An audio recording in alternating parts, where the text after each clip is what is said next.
And welcome to this engagement session. This is the full service community schools program. And we will go ahead and get started. Again, please put in the chat where you are zooming in from, both where you are located on the map, as well as share your organization name. And now I will turn it over to our presenters. Wonderful. Thank you so much. My name's Jane Hodgson. I am the lead for the department's full service community schools program. I'm joined with my colleague and teammate, Stephen Costio, and we are really excited to have a few minutes to talk with you about the program and to answer questions that you might have, and hope that you'll consider submitting an application. Hopefully many of you are already working on applications, actually. And so we're going to dive in to do an overview.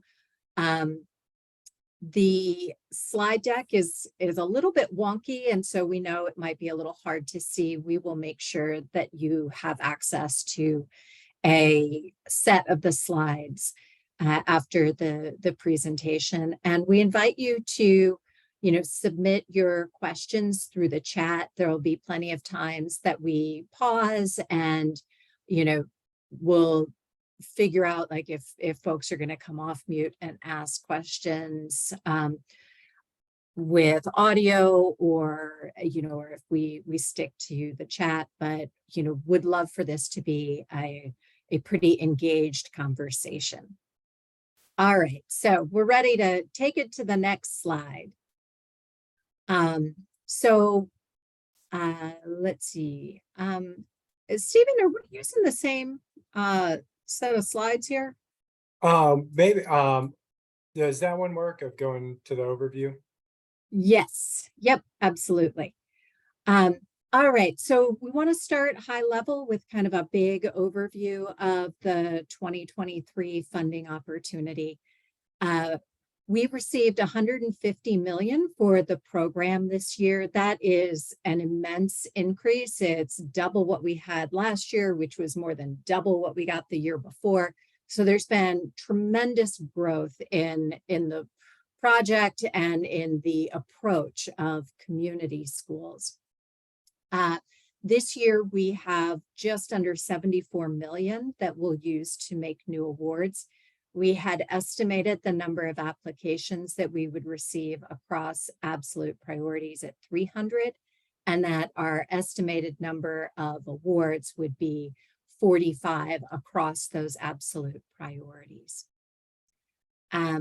Since Stephen and I might be a little bit out of sync on our slides here, I'm just going to speak from this slide and not try to go to ones that have like different areas boxed in and stuff. So for potential applicants for this project, the place that folks need to start is deciding if they'll apply under absolute priority 1 or absolute priority 2. So it's either or on that. For absolute priority 1, that simply means that there will be at least 2 schools served that are eligible for Title I, a school-wide program. Absolute priority 2 is that there are those 2 schools under the school that are eligible under Title I-A school-wide. And in addition to that, it is working with at least 1 local education agency or school district that is eligible for the small and rural or the rural and low income school program under the Rural Education Achievement Program. So many of our current grantees that are serving tribal populations do come in under the absolute priority 2, the rural grants. Then applicants have a choice around, are they going to apply under absolute priority 3, which is capacity building and development grants? That's kind of your starting place. If you're if you're new to community schools, or the district that you're working with is pretty new to them. Another option is absolute priority 4, and that's with local education agency grants. And then finally, the state scaling grants, which is absolute priority 5. So I'm going to run through each of these, but I'm really going to do most of my emphasis on absolute priority 3. So capacity building and development grants, as I said, this is really a good place for folks that are, have not been really involved in the development and implementation of community schools in the past. The maximum award is $2.5 million over 5 years for this. The applicant or the eligible entity is one or more local education agencies or the Bureau of Indian Education, plus one or more community-based organizations or other public or private entity. So it needs to be either an LEA or the BIE, and a nonprofit or community-based organization. Could also be an institute of higher education, for example. So those are the eligible entities, and that's really true across all the absolute priorities. The project period is up to 5 years, and that's true across all of our different absolute priorities. The planning period is also consistent, and that is up to 10% of your total award can be used for planning in year 1. So that's true if you're doing it at the capacity building and development level, or if you're doing it at the state scaling level. The minimum number of schools, so you need to be working with at least 2 schools under absolute priority 3. And if it's only 2 schools, those 2 schools need to be eligible for Title 1A school-wide programming. If you're serving more than 2 schools, the requirement is that at least 2 of the schools are eligible for a school-wide program. Across all of the absolute priorities, there is a required preliminary MOU. We were really intentional about calling it preliminary. And so we understand that, especially in projects that require lots of partnership, some things may need to be figured out or adjusted, and there might be some partners who are a little reluctant to sign on to a final MOU. So we were intentional in wanting to call it a preliminary MOU, recognizing that there may be some adjustments that need to happen, and your final MOU would be submitted at the end of year 1. The selection criteria for absolute priority 3 capacity building and development is need, project design, project services, adequacy of resources, management plan, and evaluation. And there are, there's more detail, and the specific factors are included in the notice inviting applications for that. So then moving over to the multi-LEA grants, one of the big differences here is that an applicant needs to be working with at least 2 local education agencies for this. The maximum award is $15 million over the 5 years. And as you're moving into the applicant and the eligible entity, it's the same, but notes that there need to be at least 2 LEAs. Same, also 2 schools per LEA, with this exception in there, which is that if it's an LEA that only oversees a single school, then only that single school would need to be served in that LEA. So we know many of our rural and remote districts may just be a single school. They may be a school district that has a single school. When we move into that state scaling, this is where we're really getting to, to applicants thinking about how they're going to be working across their entire state. This is a place where the applicant is going to need to be working in partnership with the state education agency. That state education agency cannot be a lead applicant, but they do need to be a partner.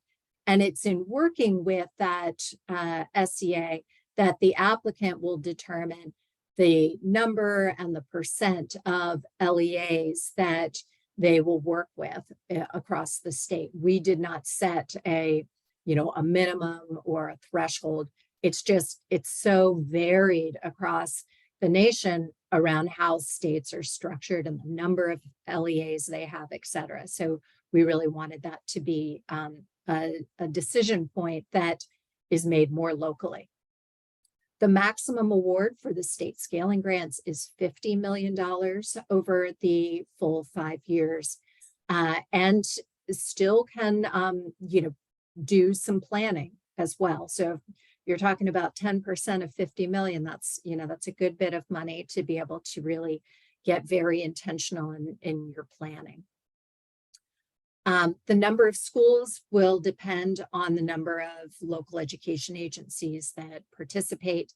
The MOU is much the same, with the addition that the state education agency and a state steering committee need to be included in that MOU. The selection criteria, also very similar. It includes those categories I mentioned before, but it also includes one around strategy to scale. And so that is a 7th selection criteria around, what is the applicant proposing about how they will build this scaling approach in a successful way. All of our applications, our applicants and absolute priorities, also have the opportunity to apply under competitive preference priorities and an invitational priority. Both of our competitive preference priorities are up to 5 points. So that means that the reviewers will be able to award, up to 5 points. It's not an all or nothing. It'll be, they'll assign points based on how well the submission is developed. So the first one is around meeting student social, emotional, and academic needs. That has 3 different factors under it, and an applicant needs to thoroughly address at least one of those 3 factors. Under competitive preference priority 2, it is strengthening cross-agency coordination and community engagement to advance systemic change, and that's again up to 5 points. This title doesn't really give away what the competitive preference priority is about. It has a focus on working across partners to bring in an evidence-based approach to preventing community violence and providing early intervention for school and community violence. And then finally, there's an invitational priority this year. So no points, but it does signal an interest on the part of the administration and the secretary. And that is around supporting effective transition practices, as well as continuity of services and supports and aligned instruction for students from preschool and other early childhood settings into kindergarten, and from kindergarten into the early grades. There is no point advantage or selection advantage or disadvantage to an applicant deciding if they want to address this invitational priority. We know in some cases that depending on the setting of your schools, it may or may not make sense. And I just want to say aloud that it doesn't hurt or advantage whether or not an applicant chooses to address this. That said, we do think that it's really critical to make sure that we're starting with our youngest learners and making sure that they have smooth transitions into their elementary schooling. All right, next slide. And I think, Stephen, that might be where you take the lead. By my unmute button there. Yeah, thanks, Jane. And we're also thinking about what are the key application elements as you're thinking about applying for these grants. And specifically looking at this slide, we want to talk about starting with the matching funds in the program requirements, that each grantee, that they must provide matching funds from non-federal sources, which may be provided in part with in-kind contributions. So as you're thinking about applying, there's not a required match for this program, but that you're thinking about bringing in those matching funds. In addition, we're also another requirement is the use of funds, which includes that what Jane mentioned, that grantees may use up to 10% of total funds for planning purposes during their first year, and that grantees must also integrate at least 3 pipeline services, which we'll talk through in a moment, in 2 or more public schools.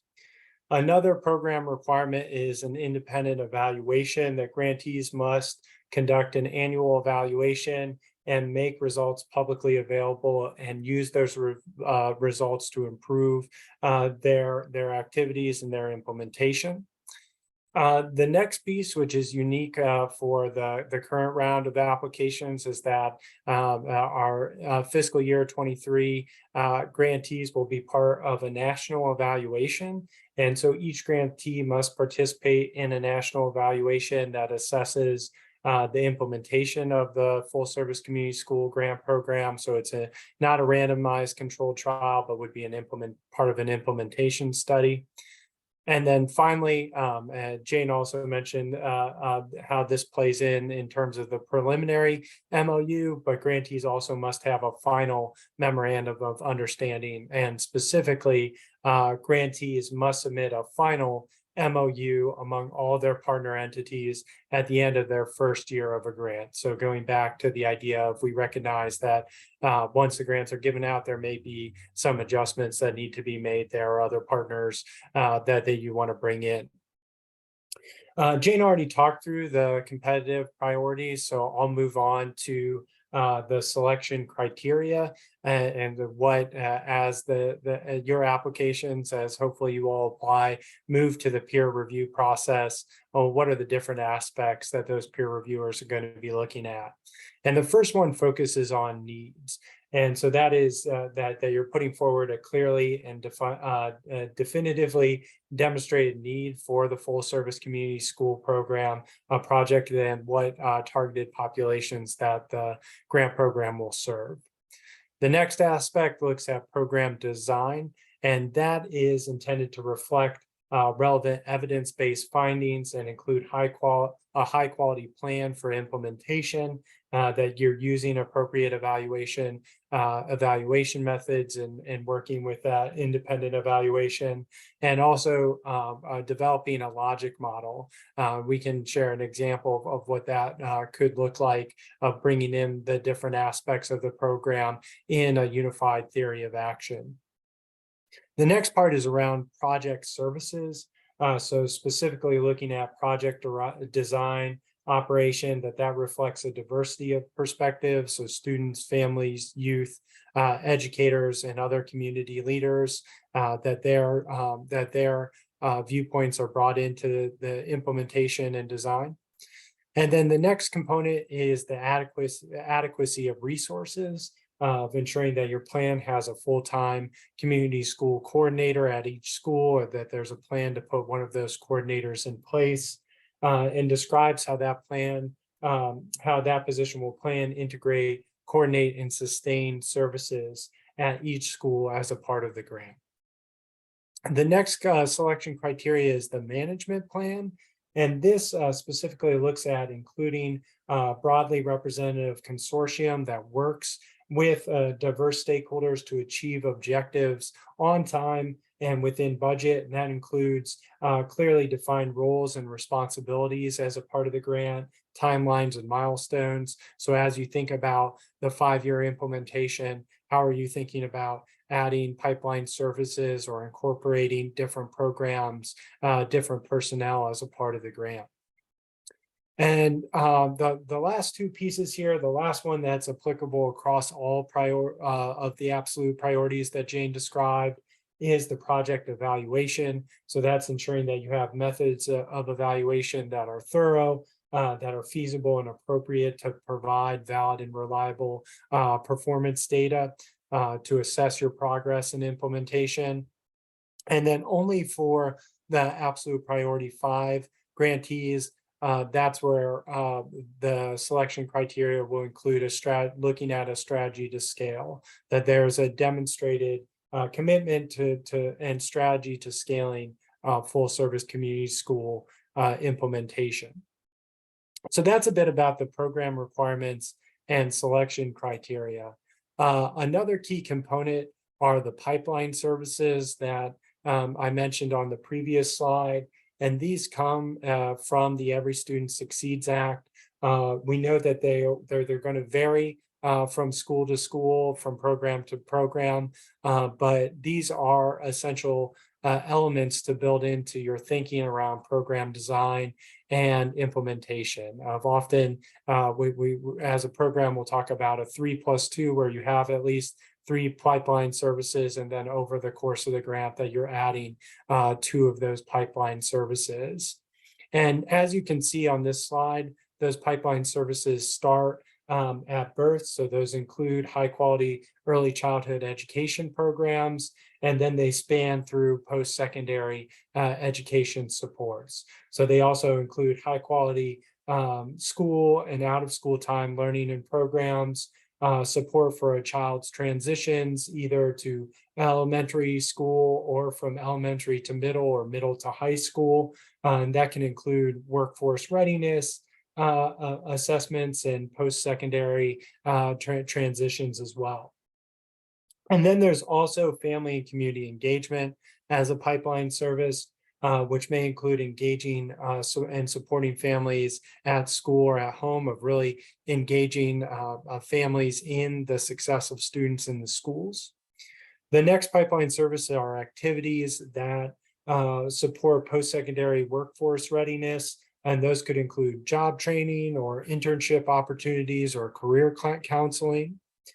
The next pipeline services are community-based supports for students who have attended the schools in the area that's served by the pipeline. So that could be students who are members of the community or facilitating their continued connection to the community and success in post-secondary education and the workforce.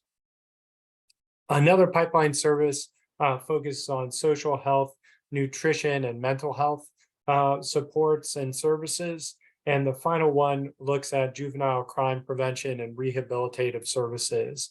And so thinking about how you're going to incorporate different combinations of those pipeline services is really important. As a part of the grants, we'll also be looking at evaluation requirements and indicators.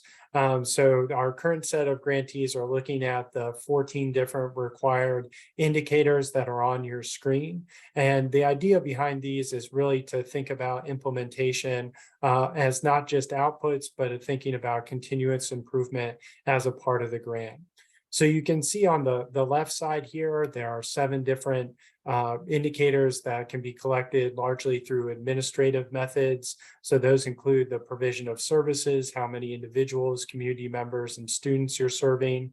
Also looking at chronic absenteeism, of how you're improving attendance at your school, school discipline rates, school climate, looking at school staff, especially teacher recruitment and retention, changes in school spending information, and graduation rates. The right side of the indicators, I like to think of them as non-administrative indicators. So these are things that look at the implementation, for example, of the provision of integrated student supports, those social, mental, physical health supports that you may be providing as a part of this grant. The second one looks at expanded learning time and opportunities, most commonly including before, after, and summer school programs. And the next one looks at family and community engagement efforts. So again, how are you engaging families in that process? And the next indicator looks at collaborative leadership and practices, which is often thought of as the glue that holds some of the other implementation pieces together in community schools. So that can look like things like professional learning communities or other ways of engaging educators, principals, and school leaders at the school. And then the last three indicators here focus around convening and tracking progress over time. And again, the idea is to help grantees put in place data systems, track and evaluate their progress to promote continuous improvement and implementation over time. And you might be thinking, how do all these different pieces fit together? And I mentioned when I started that grantees are required to put forward a logic model in their application. And we know this has been helpful for our current set of grantees to think about how do their inputs relate to their activities, and ultimately, how does that result in outcomes, both in the medium and short term and the long term for students, communities, and families. And so you can see here some of the inputs, including the key personnel for community schools, the different taking stock and planning, that those are inputs that you bring to the grant in addition to funding, and that those often line up with activities that include recruiting key personnel, including those community school coordinators, or creating and maintaining a supportive infrastructure, which we know community schools, often means bringing in other agencies or other programs and partners. And then creating and refining clear and detailed budgets. So thinking thoughtfully about, especially looking at needs and assets assessments, and looking at how that can make, how you need to make adjustments to make sure that you're serving your students' communities in the best way possible. And ultimately, these map on to the different indicators that we just talked through on the previous slide, that as you're going through those activities, that hopefully that results in more individuals, more communities, more students being served. You're able to look at the quality and progress of implementation over time and changes in school spending. On the bottom portion here, you'll see what are often called the 4 pillars of community schools, and nested under each of those are the different pipeline services that I talked through earlier. So you have integrated student supports, which largely looks at those student services and restorative practices, expanded learning time and enriched opportunities for students. And again, that includes early childhood and those before and after school time programs. Then you have active family and community engagement, which looks at that family outreach and community-based supports. And then finally, collaborative leadership and practices. And so as you're looking at those 4 different areas, you can see those mapping onto a lot of the indicators that I described on the previous slide, which ultimately links to that final that final box on the right side of your screen of creating the long-term impacts where all students flourish in thriving communities, where you're looking at graduation rates, sustainable resources, positive school climates, and other indicators that can be locally tracked and developed. And so I know we've had a lot to say so far. We're excited to get to the questions that you guys might have. In the meantime, we did want to highlight some resources that are available for folks that are interested in the program generally, and specifically are interested in applying for it right now. So in that top blue box there, that gives a link to our competition webpage, where we've got our frequently asked questions. We've got, we've got recordings of webinars that we've done, just, a whole host of resources there. We also have this wider program website that includes a couple of potentially really helpful pages on it. One of the pages is it's a link to the awards that have been made over the history of the program. And there are links to the narratives of active, successful grantees. So our 2018, 2019, 2020, and most importantly, our 2022 grantees. So you could take a look and see, how did somebody develop an application under absolute priority 3 or under absolute priority 5 or absolute priority 4, one that was successful.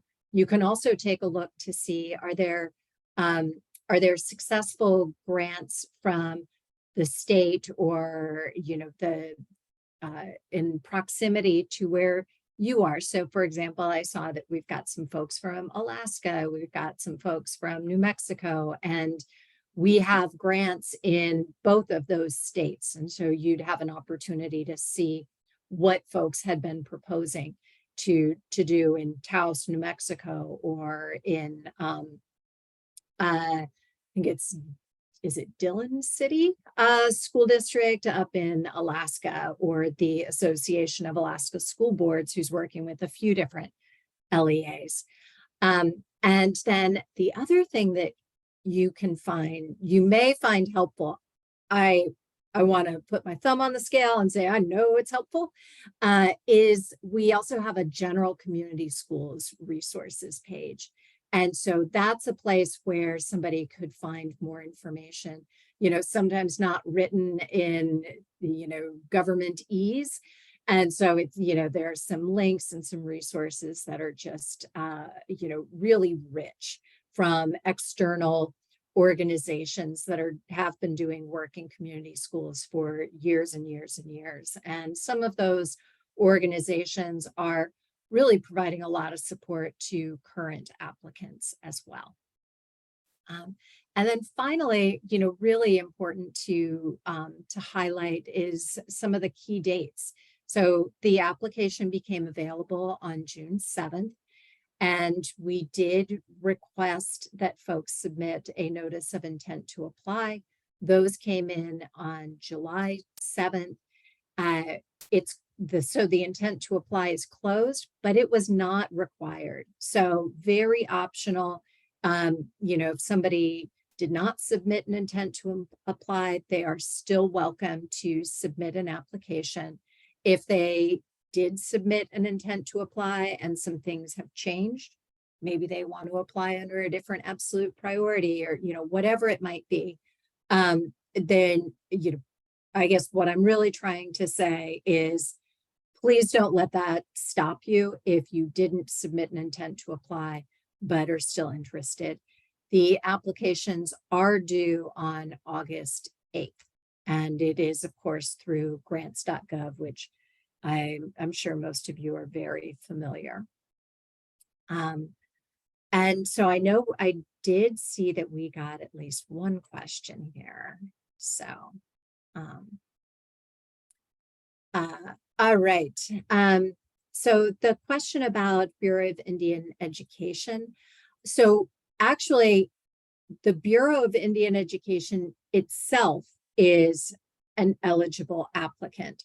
And it is, as you guys probably know, it's, it's kind of a tricky space. And so if you have any specific questions about whether or not a specific BIE run or funded school is eligible to apply separately, I encourage you to reach out to us. We have also addressed some of these questions in our recent revision of FAQs too.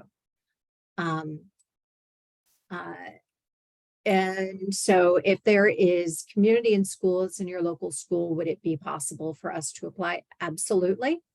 You know, some of our applicants are communities and schools affiliates. But it doesn't mean that because communities and schools are in your vicinity that they need to be the primary applicant either.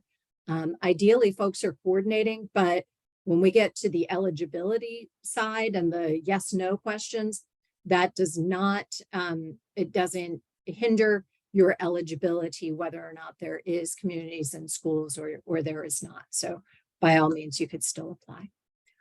And then let's see. So those are a couple of the questions that had come in. Are there some more questions that folks might have?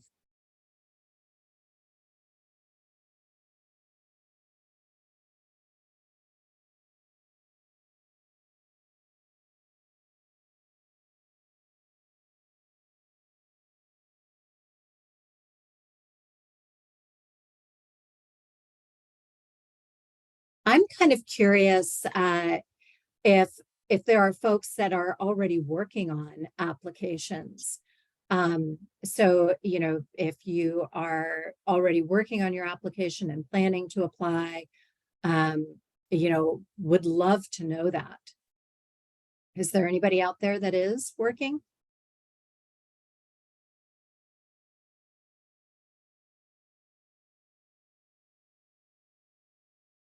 And maybe as folks are thinking about that, I think you made a good point earlier, Jane, that we have grantees that are in a lot of the areas that I see folks are joining us from today, whether that's Alaska, New Mexico, and other places that have strong networks of community schools, thinking about Idaho as well, or even, you know, Central Virginia.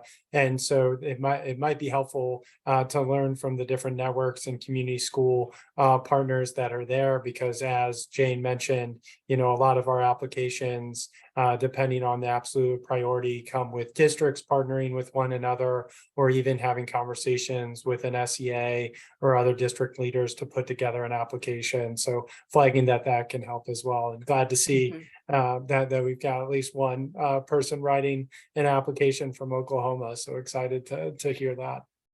Yeah, that's great. And I, seeing some of the folks from New Mexico, I know there's a lot of work happening in New Mexico to develop some applications. And, you know, considering, I don't know if I can say anything, you know, more firm than that, but considering like a statewide scaling grant in New Mexico as well. And that is a state that has been really active in the community schools space for a long time.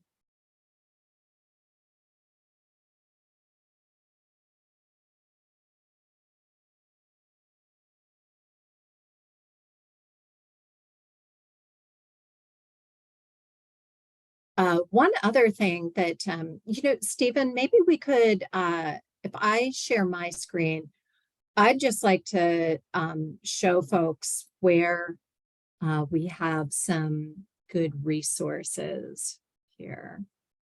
All right. So, so here is our application page, our grant application page. And just wanted to flag for you that you've got your application instructions. There are some good tips about using G5 in there. We have an abstract template that we hope applicants will use. It provides some specific information in it around which absolute priority or competitive preference priority, things like that. That's really helpful for us to be able to look at across our grantees. We also have an eligibility checklist to help applicants as they're, you know, putting together their application, making sure they're hitting all of those required components. And then we have, you know, a variety of webinars that we've done, some brochures, These FAQs were just recently updated, and that can be really helpful. That is where I mentioned we added some FAQs regarding the Bureau of Indian Education. So wanted to make sure folks have this on your radar screen if you're applying or if you're thinking about applying.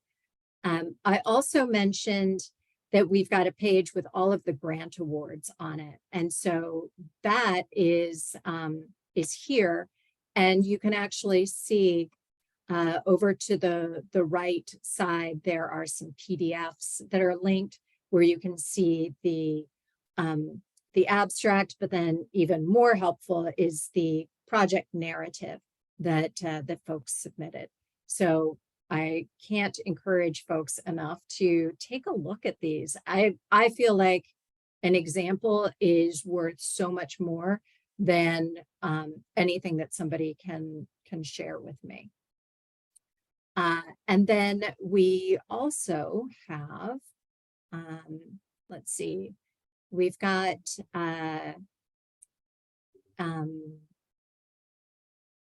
one other thing that I wanted to flag. So if folks are on the fence or decide that they're not going to be submitting this year, we need peer reviewers too. And it's a great way to really get familiar with a program and the selection criteria as well. So we are open and interested in receiving resumes from peer reviewers or potential peer reviewers. We're going to need folks to serve as panel moderators, as well as peer reviewers. Each panel will have somebody who has some background in evaluation, even though we don't have specific evidence level requirements. We do have a lot of evaluation work going on in the project and the applications, and then our content peer reviewers as well. And then August 14th, please get your resume to us by August 14th. We're reviewing them on an ongoing basis. So if you really are interested, the sooner you can get your resume to us, the better. We review them and then we pass them along to the peer review contractor. And then this page also goes into the conflict of interest and the responsibilities, how much we'll be paying per application, etc. So I'm going to stop sharing my screen and see what kind of questions we might have.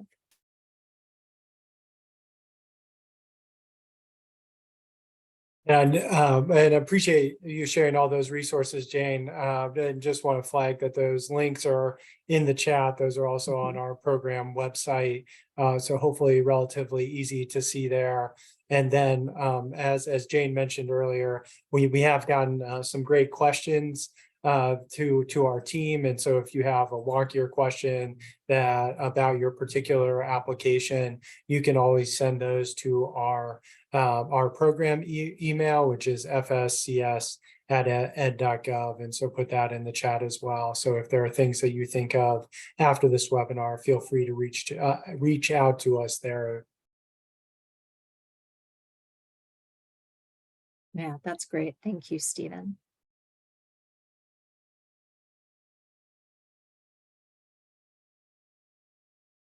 So maybe I'll lean on the OIETA team. What kind of things do you think we may have brushed over quickly that would be helpful to dive a little bit deeper into? What are some of the connections that that you might see between some of the programming that folks are engaged in already and how that relates to full service community schools work? Yeah, I was wondering, one question popped in my head regarding the MOUs. Is there any specific language that the MOUs are required to have? Is there a template? Many of the OIE grantees do have MOUs and often request to see if there's any particular language that needs to be included in those. There is not. Our our requirement is, it's pretty vague or inclusive. There isn't a whole lot of, very specific pieces that need to be included, especially for our absolute priority 3 capacity building and development and our absolute priority 4 multi-district applicants.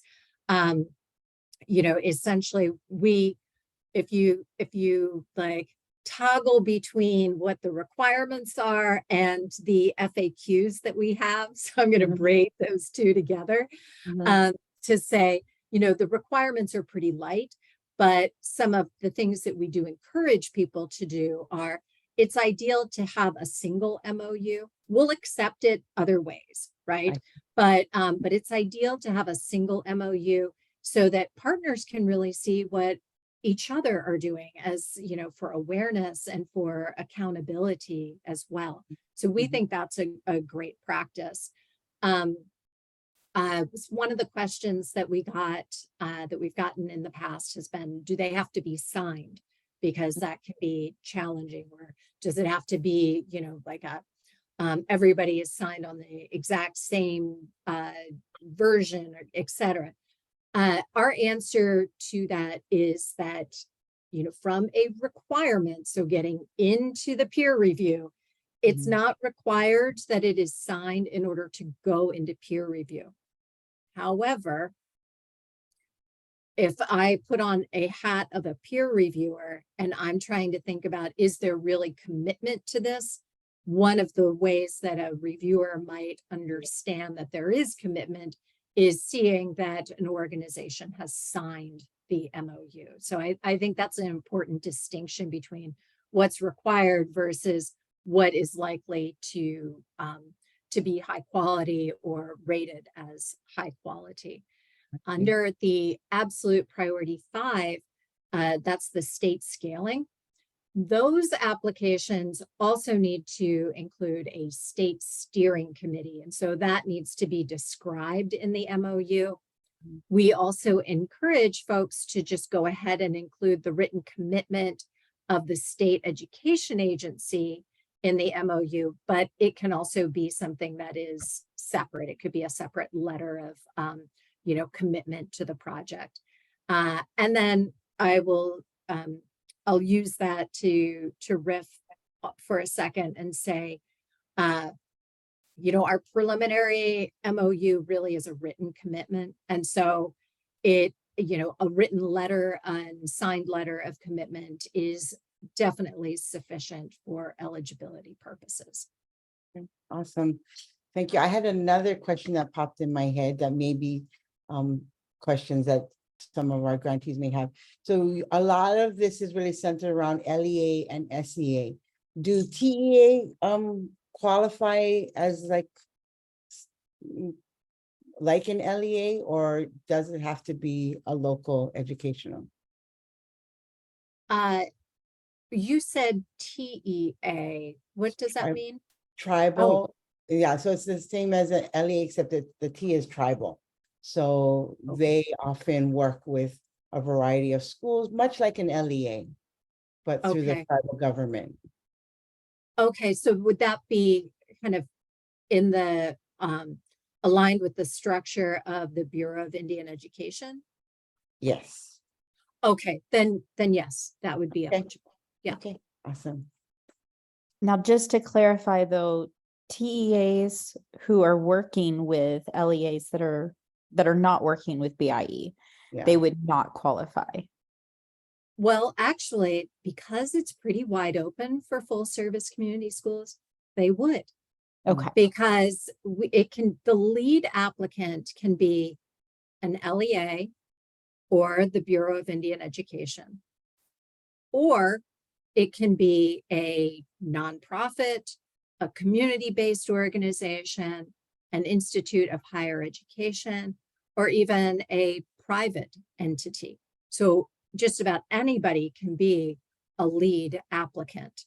A lead applicant then needs to be in partnership, right? So in this case, if a TEA is kind of falls under the category of like nonprofit or, that kind of second bucket that I mentioned, then they just need to be in partnership with either the BIE or one or more local education agencies, or both. Both is fine too. Okay. Thank you. Mhm. I'm just Thanks for helping us like get to that clarity. Sure. Another thing too is a lot of the grantees are currently working with, a variety of both schools as well as maybe other nonprofits providing services, and maybe even some private businesses connecting, a lot of the career and technical education connecting to those private businesses. Mhm. And I'm guessing those would be appropriate partners for this program as well. And they could, if they are currently in contract with them or currently have an MOU, I'm sure that they can, as part of this, can submit to that current MOU. They can. That this is a place where I'm just going to go ahead and, walk up to the line of maybe, providing guidance versus just speaking to regulations. And, because my reflection on that is it absolutely is sufficient. Okay. That's fine for getting into review. Keep in mind, though, peer reviewers may have questions about, well, they're doing this is, how will that be relevant to the scope of work that they're proposing to do with this grant? And so having some clarity included in the application that says, these are existing services that will be woven into this comprehensive full service community schools approach. Just, I encourage folks to make sure that that they put on the hat of a peer reviewer and think about it from, what would they be looking for or need to know? And I think some of that is like, it'd be helpful to explain that there's been this rich history of partnership and how it would move into this this future and expanded approach of work. Awesome. Thank you again for that clarity and that additional information. And going right up to the line. Appreciate that. And so I'm just going to check the chat again. If there are any questions, did any of those questions spur maybe your wanting to get more clarity around any of those eligibility issues, appropriate documentation of partnerships? Maybe you folks might have a question about appropriate planning, getting some questions around the idea of comprehensive and what that looks like in your community. Also, maybe you have a question about measurement, evaluation. Sometimes we don't think about that until the end, when we're writing that, but really you might want to have that at the fourth part of your brain and your writing, so that you are cognizant of how you are going to evaluate the progress of your program and your project. One thing that came to mind, we get a lot of questions about this, is around the requirement for matching funds or in-kind supports. So the program requires that grantees propose some match or in-kind. It does not set a level of required match. So it's not 50%, it's not 25%, it's not even 5%, right? There's no level that is required. And so, that's a question we get a lot. Folks are concerned that they, might not propose enough, or, but for eligibility, there is no level that is required, no percentage, no number that needs to be met. That said, there is a selection criteria in there. Like, one of the factors does speak to sustaining the work. And in that space, you might have reviewers that are going to be thinking about, well, what are they saying about, match or sustainability? It is really wide open. It can be, cash, or it can be in-kind services and support. So sometimes, facility usage, it can be a factor in the in-kind.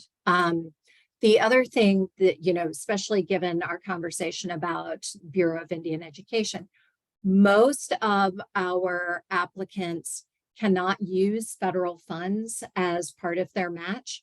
However, applicants or applications that include the BIE does allow for federal funds to be included in the match that's proposed. So I want to make sure I flag that for anybody who is thinking about working with a BIE funded school or the BIE itself. And I do think we received an intent to apply from the BIE. So, so that's exciting. Yes. We haven't gotten one in the past. This will yeah? be the first time the program has gotten an application that includes the BIE. Nice. Yeah. Awesome. That's exciting. And thank you again for that clarification. I think that really helps. I mean, I know and a lot of times with federal grants, as you're writing the grant, you're looking for what that match is and what that percentage is. So thank you for that clarification, as well as the clarification around BIE being able to be used as a match and not qualifying under federal funding. So that's awesome. I don't see any more questions in the chat. Again, I think Stephen provided some contact information at the top of the chat. So if you have any further questions or you want to kind of get into it with one-on-one, you can go ahead and contact them. I want to thank Jane and Stephen for joining us today and for sharing all of this wonderful information. We'd love to hear back, I mean, from you folks, if possible, if any of this, if any of you are actually going to be applying and have actually submitted, we'd love to see sort of the outcome of this sharing be actually fruitful for you folks and that you're actually going to submit an application. And so that would be great to see that through this session, you actually were interested and submitted an application. Again, thank you, Jane and Stephen, for sharing today. Did you have any final comments? Well, I'm seeing there's a question about the recording sent to all, so I'll let you tackle that. Yeah. And then I will just close by thanking you for your time and your attention and, all kinds of encouragement to submit an application. Even if it's not, perfect, the feedback that folks get, I hear all the time is so helpful as they continue to move forward with providing strong supports for students and communities and families. So really encourage you to consider submitting. Awesome. All righty. Thank you everyone for joining. And yes, the recording will be shared later this week along with, I think Stephen's going to get to me the slide decks and we'll share that as well, because there's some amazing information that is so wonderfully organized for you to be able to attack this application. Everyone have a wonderful day and we'll see you later. Bye. Thank you. Bye-bye. See you.